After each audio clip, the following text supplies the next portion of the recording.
Is this all there is to life? Answers from Ecclesiastes. Author Ray C Stedman, copyright 1999. Even a big family, which usually brings much cheer, excitement, and pleasure to life, even a long life with many children and grandchildren, will not of itself meet man's deep hunger for contentment.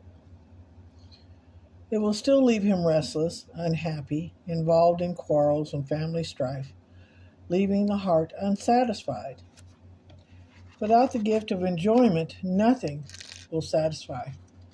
Nothing will produce long-lasting joy. If such is the case, the searcher says even a stillborn baby is better off. Why? For two reasons. First, a stillborn infant has no history to live down. It comes without meaning, it departs in darkness, and in darkness the name is shrouded. So no one knows anything about it. It has no history. No one can put it down or in any way attack it. Furthermore, while it will not experience trouble, the wealthy man will. Though it never saw the sun or knew anything, it has more rest than does that man. Even long life, say 2,000 years of life, would not help. Both the stillborn baby and the wealthy man who lives a long life without enjoyment and ends up in the same place, neither finds enjoyment. The third point of the searcher is found in verses 7 through 9.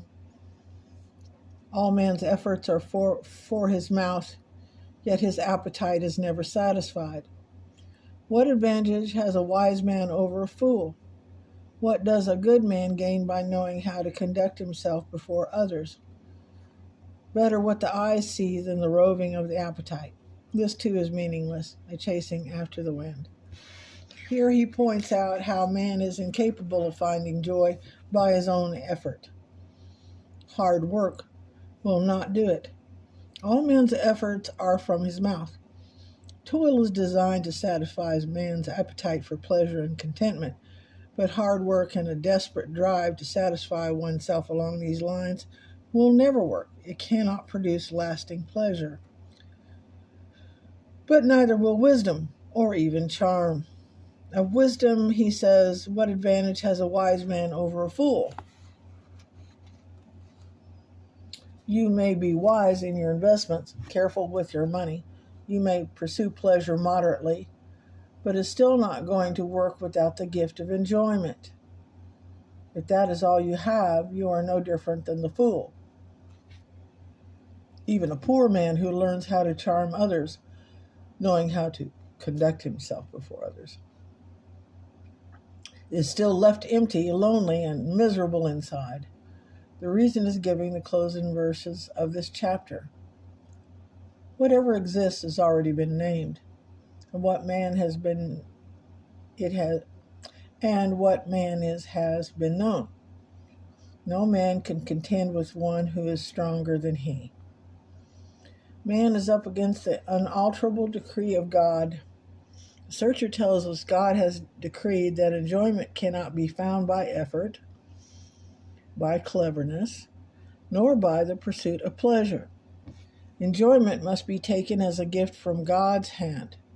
The decree is as unalterable as the law of gravity. You may not agree with God about it. You may not like it, but there it is. It cannot be changed. You cannot dispute with one who is stronger than you. The searcher points out three things about this. First, God decreed it before man was ever created. Whatever exists has already been named. Even before it happened, God created this strange law of life before man ever appeared on earth. Second, it was decreed in view of what man is.